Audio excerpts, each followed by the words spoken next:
So what questions does the audience have? Or are you guys worn out? That was a lot. What did you think of the technology from the Kimmy crowd? I'm going to point to you all. What did you think? A lot? You see where it's going, right? The technology is going to start taking off. The question is, where do you put it? Do you put it with the veterinarian? Do you put it with the farrier? Do you put it with the trainer? Or do you put it with every one of them? Emmanuel, I have a question for you. Okay. Emmanuel, I have a question for you. When you're doing your ECGs, do you find that the trainers understand it as they start to it, or are they just confused on poor performance? How does that go when you first start that conversation? They don't necessarily have a look at it. What they do is that they give us access to the data when they feel that something's off. Right. So I think that's the beauty of it, is that they keep it simple and stupid, if I can say so, without undermining their work. But you don't want to be confusing them with too much data, and everybody has their own job. I wouldn't be able to necessarily do their work as trainers. I do my work as a veterinarian using the data that they generated without even having looked at it. Thank you, that's good. And then Dr. Bell, one of the questions that people asked was, do you think it will get for the Ecnosis Q and things like that, do you think it will get younger and younger, that people are going to start doing this on like weanlings, yearlings, not just the racing animals, but when they're very young? Yeah, I mean, we've already kind of started that. I mean, we got them as yearlings, and there's only one other guy that I know of that has done it in even younger horses. He's put them on his foals and tracked them along the way. And, it's Dr. Dan Carter in Florida. Yeah. I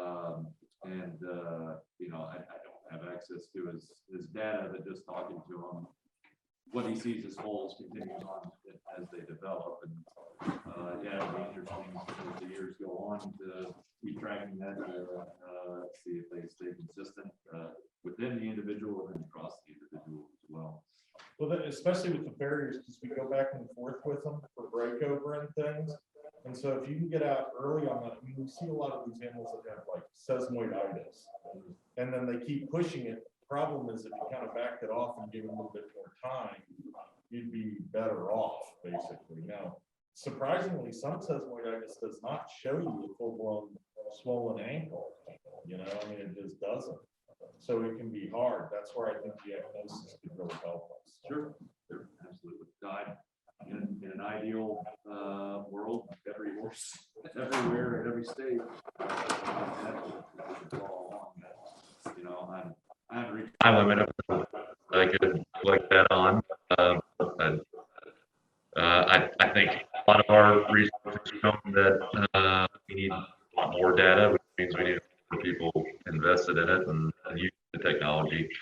And Dr. Keegan here is an expert in thousands and thousands of points of data and distilling it down and see if it can tell us anything. But we just need big data, and between our 3 little studies, we're still at the horses, and I think we need tens of thousands of horses to reach the conclusions that we're looking for. Agreed. And then the other thing, Dr. Keegan, in the canine stuff, a lot of the wearables are going to AI technology, Python and things like that. Do you ever foresee that happening? Artificial intelligence analysis. Are you going to always put your standards to it from the data you've looked at when you've looked at stuff? It's hard because I don't think we know what normal is yet, right? Yeah, I mean, we now have produced results on studies on like a couple of thousand horses. And we can tell from the patterns from a couple of thousand horses. We can tell some general patterns that are helpful. For instance, we can tell that horses that have this particular type of lameness pattern, like what we call ipsilateral lameness, right front and right hind, that they're most likely to have a primary problem in the hind, or if it's contralateral, left front and right hind, it's more likely to be on the front. But in order to get more specific information, for instance, is that type of lameness more likely to be like in a stifle or in a hock or in a fetlock? We need data from many more cases than Right. a few thousand. And it'll get more, right? Like distal sesamoidian ligaments or something like that, you only get like 4 a year. Yeah. But if you were to do that over years, you're going to get like 16, 20. It just takes time, right? And so I did a little back of the envelope calculation, and if you look at catastrophic musculoskeletal injury, which is somewhere between half of per thousand starts to maybe 2 per thousand starts. If you were going to do a retrospective study to look at some measure that or some treatment that you could like reduce the injury rate by 50%, or like an odds ratio of 1.5, you would need to study. And again, I just did a calculation on the back of an envelope. Somewhere between 15 and 100,000 cases. I mean, the catastrophic musculoskeletal injury is such a rare event. Agreed. That you have to sample thousands of horses in order to detect an effect. And we, back in the 90s when we were doing the veterinary exams, Dr. Barry was there, and it was a lot of communication. They say, well, we have this horse on the watch list, and there might be one horse in like 3 days that was one that we'd be worried about. In a given day, there were 1 or 2, but those had been racing pretty well. So not that they broke down, but that we were watching on them. And I found that when we communicated more with the trainer, the regulatory vet, the backside veterinarians, you know what? Our rates went down. It went really, really well. And communication came through. Wouldn't you agree, Dr. Barry? Yeah, well. I mean, at least that's what we were doing. Tracks in the early 70s, every horse ran. Right. That was it. And that changed. And it took a long time for the Kentucky culture to accept that. Hard boots, there's a reason they're called hard boots. Yeah. And that was slow. I don't care what you said. These were slow to come. It was. But I think the communication came through. It was slow. I know. But you know what? The success was that when we said it to them, though, and the horse didn't perform well, when they didn't listen to us, that helped us, right? Because we'd say, look, you ran and it didn't do well. We told you it wasn't going to do well. And I think that helped us a lot. I got a question, Dr. Bell. Yes, sir. Yes, I really enjoyed your talk because of the simplicity. Okay. Yep. And applicable to it. All right, I worked at 20 racetracks over my lifetime. Are y'all ever against going to a racetrack like Louisville or Turfway Park to do this? Because sometimes people are sensitive leading up to a big race to put a horse on a van and send it somewhere. Sure. No, I'm not opposed to going to racetracks, and that was one thing I wanted to show is my contact information. Like I said, I'm looking for more horses to get data on. I can't always tell you what it means, but there are certain things that you pick up that certainly are worthy of further investigation. And I think we emphasized that point several times. A one-off examination, that there's not tremendous value in that, but following a horse over the course of a race meet or its entire career, which is what we're endeavoring to do, I think definitely has some value. And no, I'm not opposed to going traveling to collect that data. Well, it looked like most of your pictures could have been maybe at the horse park, Training center. training center. Yeah. I didn't know. Yeah, just I out think there. that's something called Park Equine. Maybe Louisville, certain time of year, people are very sensitive to the races coming, or when we have the breeders' cup. Sure. Or there's actually Don't pretty need big that prices this of year. turf way down. Yeah. At $5,000 claimer, $100,000 overlay. Yeah. Well, and I think that leads into Dr. Lambert. Lambert took the approach of going to the tracks, but it's not specific, right? He's trying to show you there's some issue.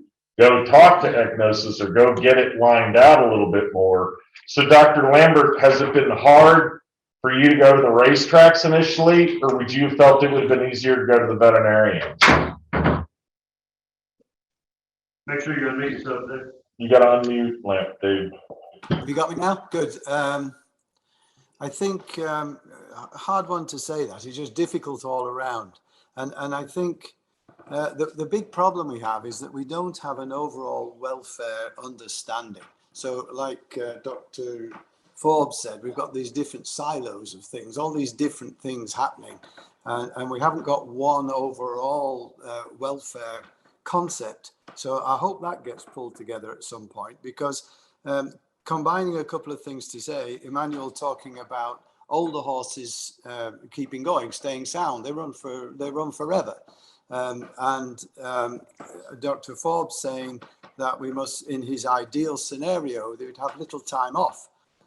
So this is all conflicting stuff. So it's saying that this is we've got a 2-year-old, we've got a growing horse problem. And if they're going to have little time off, we have to catch it quick.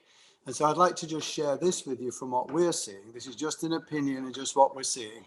But it seems to me that everything begins in the back end, that hind limb spring of the horse is absolutely critical, that it takes a lot of strength for a 2-year-old horse to hold that limb so that it can fully load the Achilles tendon and all the other elastic tissues, put all that weight on there to load it and get a proper recoil. And we see that when things go off, even by 1/100th of a second, if that load and unload goes off, then the ramifications down the rest of the stride are tremendous. And it's basically the front legs that catch it. So they start to get a hammer because the back end's gone wrong. And then eventually what shows up is the front limbs start to get some inflammation. And that's the most obvious for everybody to see. So we see things primarily as a front leg problem. Whereas in fact, what happened, I believe, was ages ago, it happened in the back end. And so if we're going to be able to give them little time off, and if we're going to be able to keep them sound for a long time, we've got to address that back end. We've got to be able to diagnose it at the earliest possible moment, equinosis, physiotherapy, every chance that we can get, chiropractors, identify what's going in that back end, put a protocol together that will be essentially rest or controlled exercise, and give these young animals chance enough to mature so that eventually they then become these old sound horses that just keep dancing every dance forever. But I firmly believe from what we've seen, it's the back end in young horses, and it collapsing when the horse is trying to run fast. And then after that, it's had it. It's just a downhill path from there. Thank you, Dr. Lambert. We had a question behind. Yeah. Sorry. So in thoroughbreds here, it's not as common to start from the very, very, very beginning to then react when something happens. So I can see that especially the Q minus locator being helpful, especially the larger farms where there's how many foals. Oh, yeah. So yeah, he just one farrier is responsible for hundreds of foals every year, and he starts production at 6 or 7 days. Yeah, so every 2 weeks, and to get the farriers involved. I agree. this, so because they're the ones actually touching them every 2 to 4 weeks. I would The agree. veterinarians aren't necessarily touching every single horse on the farm every 2 to 4 weeks. So it's, I think it's could be very helpful, especially with the owners and where they're going to put their capital, and if they should take that full to the yearling fields, right, where they should get some time to train it, and then take it to the It's a very good point. The earlier you get in, and the farriers, that's why that was Tex Cauthen's big thing with Mr. Kasner. They all figured out that the farriers, the veterinarians, and the researchers all have to get together And in the past, we've all been going in different directions. And so to your point, even with the technology, we need to get farriers in the middle of it quicker. And I agree. Good question. Good question. Hans, Has anyone included measuring like the negative Palmer angle of what Dr. Lambert was saying, and you can push on these horses back end and send the front end and send them through the front end. And you can need an x-ray to see that they're sitting the wrong way. No digital cushion back there, even with 2-year-olds. And I don't, no one has addressed the foot Agree. from that standpoint. I completely agree with you. I think, and Claire and I actually kind of argued about that while we were putting this stuff together. That she showed me that X-ray, and I'm like, holy smokes, that's a bad deal. We got to fix that, and it starts as holes. If they lose their digital cushion, it's hard to get it back. We can do some cheaters to get it back up, but it's not a great long-term solution. But I've had very good success with using some of the advanced cushion support, and with like a spider bar on the back legs. It works as so fast as that the horse is now gone from non-changing leads in the front to changing leads just Makes because he worked on his hind end. Agreed. That's why today's meeting is so important, Hans, because everybody keeps going front end, front end, front end.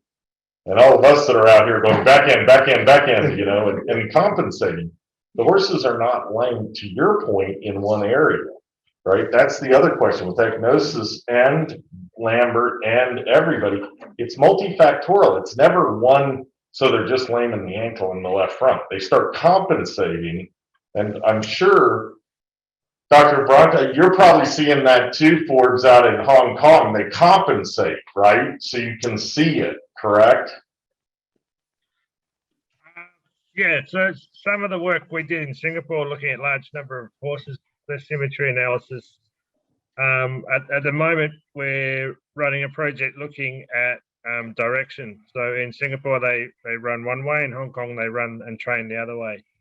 But what we've found in both groups of horses is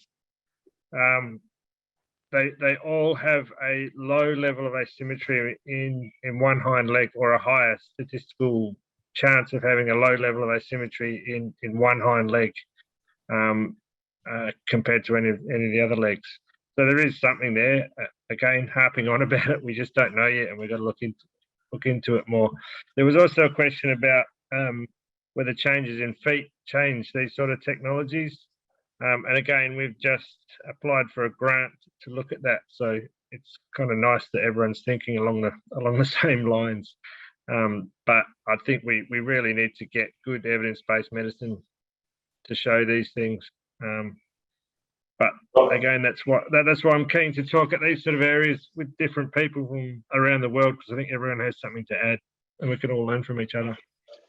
Well, to Hans's point, Palmer angle, not only in the front end, but the back end. So if they're going to do the work, if you get the grant, are you going to look in all four limbs, or are you going to only do the front?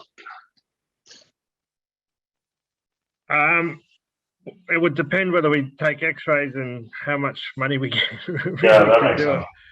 But yeah, we would like to ultimately look at all four limbs with serial x-rays. And there's some, again, different tools, but measuring tools for measuring feet now with photographs that you can overlay on top of x-rays, and you can put these photographs on a computer and it'll work out all the changes for you. So there's a lot of stuff that we can do moving forward.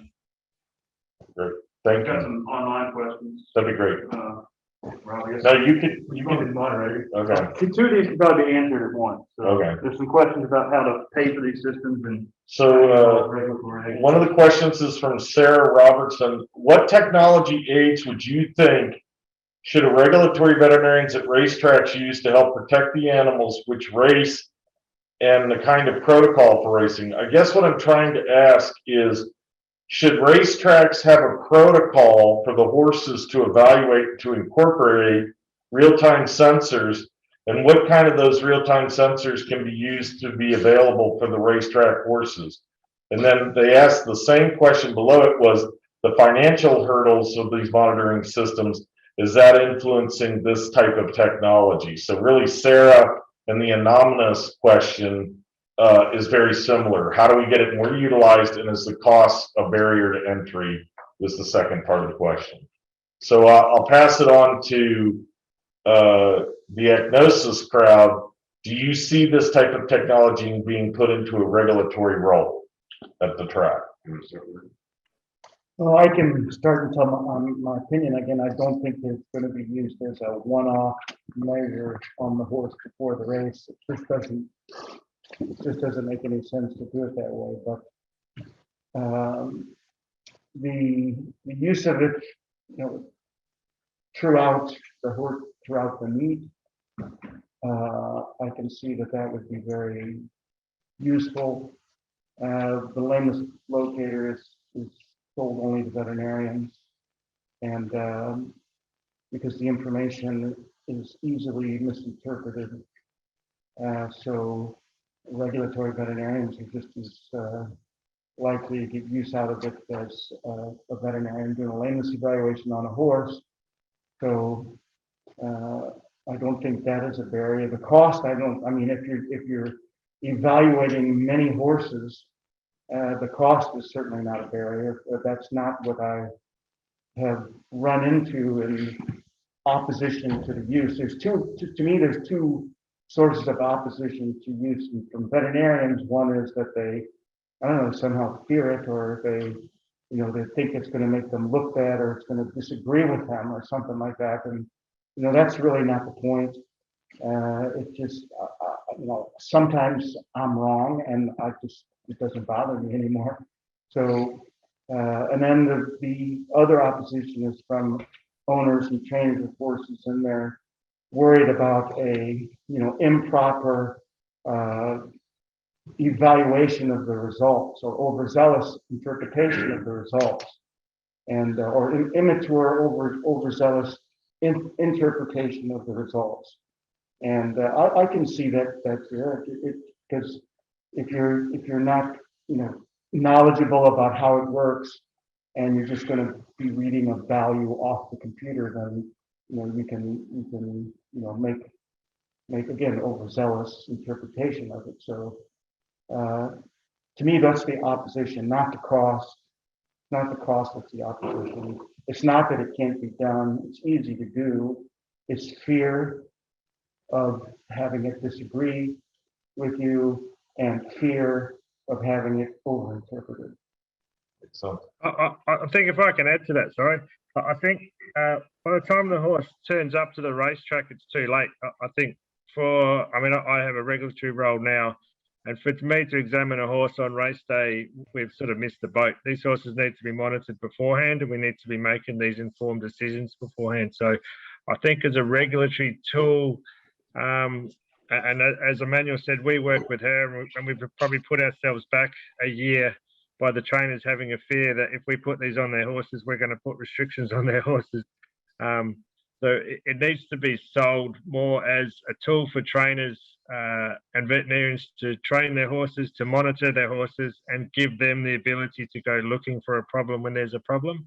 And as a group of tools that put flags up for regulators to say, hey guys, you need to go and look at this horse closely. There's a red flag there. This horse is at risk. But for that to work, we need the evidence behind us. But yeah, I think as far as putting it on in races, I think it's too late. This needs to be done. We need to make these decisions before the horse gets to the barrier. And to that point, Emmanuel, do you have any questions? Did cost affect you when you were going to the trainers and things from where you sit? And also Dr. Lambert, do you find that it's a cost thing, or is it a regulatory thing, or what is it? Let's start with Emmanuel.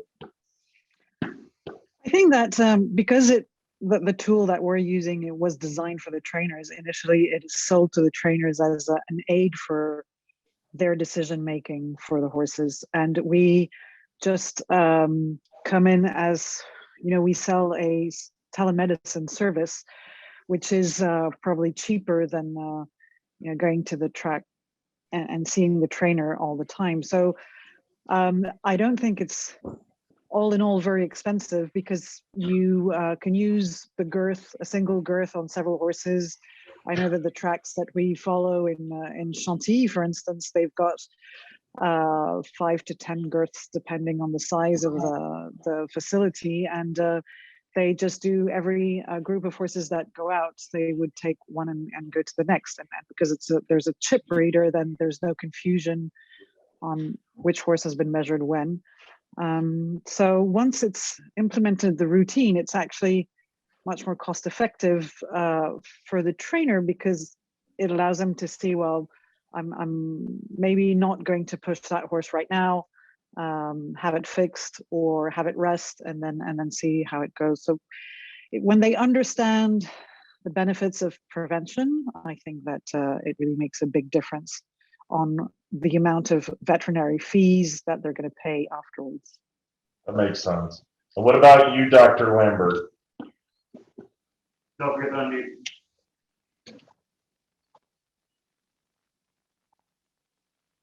He agrees. Exactly. Still unmute. We have another gentleman on the phone too, Sandy Hawley. If Sandy has any responses, I want to make sure he gets involved in the roundtable as well. Okay. Okay, I'm on now. Thanks. I agree. Yes, I don't see what we're doing as a primary regulatory tool, but I do think it brings elements to all the different interests at the track, and I think that's important. So our primary thing will be to try and fit with everything that goes on in the daily running of a track and training horses. So, in as much as the trainer is the primary person responsible for the welfare of their horses, I see them as the first person to receive our information, that we give it to them as a heads up, just as if the rider had got off in the morning and said he didn't feel right.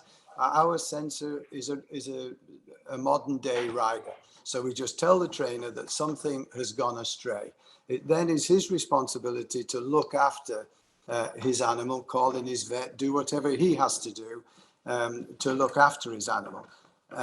I think from the regulatory point of view and the track's point of view, I suppose they have a responsibility to make sure that everything that can be done for the welfare of their horses is being done. And the regulatory people are there to a degree as policemen of the whole thing. So as you start putting the pieces together, you can allocate expense in an appropriate way to each of these people, so that overall it gets divided and it's rather small for any one individual. So the racetrack part can be covered with one part of the fee.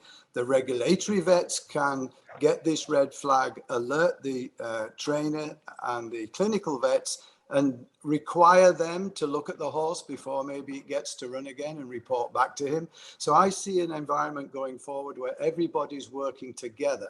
We're not locking horns the morning of a race when a horse looks a little bit off, when basically half of them are off already anyway. I want to get away from that. So I want to bring in the trainer, give him the information, get the clinical vets involved as well, get the blacksmiths involved, get everybody involved with this initial insight. Try and make the flag as correct as we can. 4 out of 5 times, it means there's something important going on. Work together and then decide, let those caring for the welfare of the horse, the trainer and the owner, let them decide whether they want to run it or not. Now, in amongst all that, there's going to be some of them who choose to run the red light. There always is. So the regulatory vets are going to have to watch that. They're going to have to decide what is acceptable and what not is acceptable. What general practice will they say, no, you can't do this anymore? So they'll have a piece to play. And then when you take those different players and maybe even involve the owner as well, because I can give data from my sensors to the owner that's of great value. How good are they? How fast do they accelerate? How well are they breathing? How well do they do the turns? What's their high cruising speed? I can give them all kinds of information to bring them into the answer so they can contribute as well. So if the total thing only costs about $35 and you can spread it out among several people, then each one of them isn't paying very much at all. And so cost should not be something that's going to prevent this kind of technology from going forward. But there's a lot of work to do to pull it all together. But if we can all pull it together, I think the thing will work seamlessly, and we'll get back to looking after the back ends of these 2-year-olds, preventing the front ends from getting bad, giving the trainers and the blacksmith maximum insight. And the long term to that should be more sound older horses running around the track. So that would be my goal if I can do it. Expense shouldn't be a problem. It's not a regulatory primary problem. And we need to have an overall welfare understanding so we're all on the same page working together. Thank you, Dr. Lambert. The one thing that I think all the technology has shown is that repeated measures are more important. It's not a one and done. You need to monitor the animal. And it also shows that animals change. They adapt. They have bad periods. They get injured. They get uninjured. They have everything. I think the big thing that I noticed today was repeated measures are the way to go. Repeated things. The only other person we have, and then we're going to ask one question to Sandy Hawley, and then I think we should truncate this and everybody can go on to lunch and we can get into the afternoon sessions after lunch. Sandy, how are you doing, and what kind of information would you like to get out on the roundtable? Well, I'm doing great. Thank you very much. And thank you for having me as part of the seminar again today. And it seems like every year we have the Cauthen seminar, there's new technology that comes out, which I think is tremendous. I remember a few years ago, I heard that one of these days, we're going to have a vehicle that just drives itself. You won't even have to touch the steering wheel or the gas pedal. And I'm thinking, that's crazy. I don't think that could ever happen. And then the Tesla came out. So it was just kind of mind boggling when that came out. And it's good to see that new technology, new inventions for the better of the horse and the safety of the horse and the rider, I'm 100% behind. And, you know, I think everybody's doing a tremendous job. We have some great minds that are trying to make everything more safe in horse racing, which I think is tremendous. And I just want to thank you for having me be part of the panel. And I always enjoy listening to all the new technology that's coming out. I think it's tremendous. Well, thank you, Sandy, and thank you for everything that you do to help us with this as well. My pleasure. So now we're going to start heading off to lunch, but we're going to thank a couple of sponsors, and Hans is going to help me with that, or would you like me to do that? You've got the list. Okay. I'd like to thank Mr. Kasner, Godolphin. I'd like to thank Kesmark, the Kentucky Agriculture Department, and the Gluck Center. Thank goodness they gave us a warm room. Believe me, this room's not warm all the time. I've walked in here where I felt it was the Arctic Circle. So they got this thing going today. I'd like to thank Wycliffe, and I'd like to have Hans bring up the different individuals to the farrier groups because they're all here. I mean, we have many different groups, the farrier product distribution groups, we're your farrier group. We really want to get more communication with the farriers and the other. I'd like to also thank Agnosis, Stride Safe, Ariana, and their technology, and all the speakers that came today. Specifically, I'd like to thank Dr. Rhodes, Dr. Finger, Dr. Keegan. Thank you for coming all this way from Missouri. Dr. Forbes, I hope you're doing well in Hong Kong. Dr. Emmanuel Westergren, she's wonderful. If you all ever get to know her, she's really, really good. And again, thank you all very, very much. Dr. Lambert, I'd also like to thank you. And Sandy Hawley, I'd like to thank you for being here today. Let me add, I think there's some real advantage to having the same speakers come more than just once, because just to keep us up to date. I agree. I think that was very helpful. From the time we first saw this, even though you had your mathematics right, but where you're making it practical now, it is interesting how your technology has changed as well. So Not that the technology's changed, but how you're applying it has changed. How's that? Yeah, practice makes perfect. Agreed.